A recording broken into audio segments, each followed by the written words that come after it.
നമസ്കാരം, പ്രവാസി മലയാളിയിലേക്ക് സ്വാഗതം. കഴിഞ്ഞ ദിവസം UAE വെള്ളത്തിൽ മുങ്ങിയ കാഴ്ചകളാണ് കണ്ടത്. കഴിഞ്ഞ 24 വർഷത്തിനിടെ പെയ്ത മഴയിൽ അക്ഷരാർത്ഥത്തിൽ പ്രവാസികൾ സ്തംഭിക്കുകയായിരുന്നു. കഴിഞ്ഞ ദിവസം പെയ്ത മഴയിൽ റാസൽ ഖൈമ മലകളിലും താഴ്വരകളിലും കുടുങ്ങിയ 200-ലേറെ പേരെ സുരക്ഷാസേന രക്ഷപ്പെടുത്തിയിരുന്നു. വാദികൾക്ക് സമീപമുണ്ടായിരുന്ന വാഹനങ്ങൾ സുരക്ഷിത കേന്ദ്രങ്ങളിലേക്ക് മാറ്റി മലയോര മേഖലകളിലേക്ക് ആരെയും കടത്തിവിടുന്നില്ല. ഉപപാതകളിലടക്കം 72-ലേറെ പെട്രോളിംഗ് സംഘങ്ങളെ നിയോഗിച്ചതായി പോലീസ് മേധാവി major general Ali Abdullah bin Alwan Al Nuaimi പറഞ്ഞു. അതോടൊപ്പം തന്നെ കഴിഞ്ഞ ദിവസങ്ങളിൽ സഹായം തേടി 1883 വിളികളെത്തി. പൊതുജനങ്ങൾ പോലീസ് നിർദ്ദേശങ്ങൾ പാലിക്കുകയും കഴിയുന്നതും യാത്രകൾ ഒഴിവാക്കുകയും വേണം.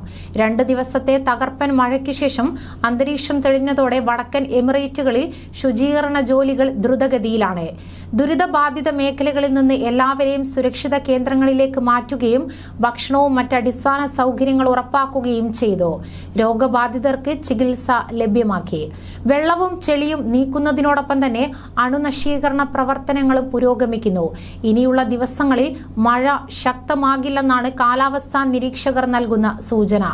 ഇതര ദുബായ്, അബുദാബി എന്നിവിടങ്ങളിൽ നിന്നുള്ള സുരക്ഷാ ഉദ്യോഗസ്ഥരും ദുരിതബാധിത മേഖലകളിലുണ്ട്. എമിറേറ്റ്സ് റെഡ് ക്രസന്റ് വോളണ്ടിയർമാരുടെ നേതൃത്വത്തിലും പ്രളയബാധിതർക്ക് സഹായം എത്തിച്ചു. തകർന്നതും കേടുപാട് സംഭവിച്ചതുമായ കെട്ടിടങ്ങളിൽ നവീകരണ ജോലികൾ പൂർത്തിയാക്കി ഉടമകൾക്ക് കൈമാറും. അതേസമയം ഗ്രോസറികളടക്കം ഒട്ടേറെ സ്ഥാപനങ്ങൾക്ക് ലക്ഷങ്ങളുടെ നാശനഷ്ടമുണ്ടായി. ചില റോഡുകൾ ഭാഗികമായി തകർന്നു. റോഡുകളിലും പാർക്കിംഗ് മേഖലകളിലും ചെളിയും മണ്ണും അടിഞ്ഞുകൂടി.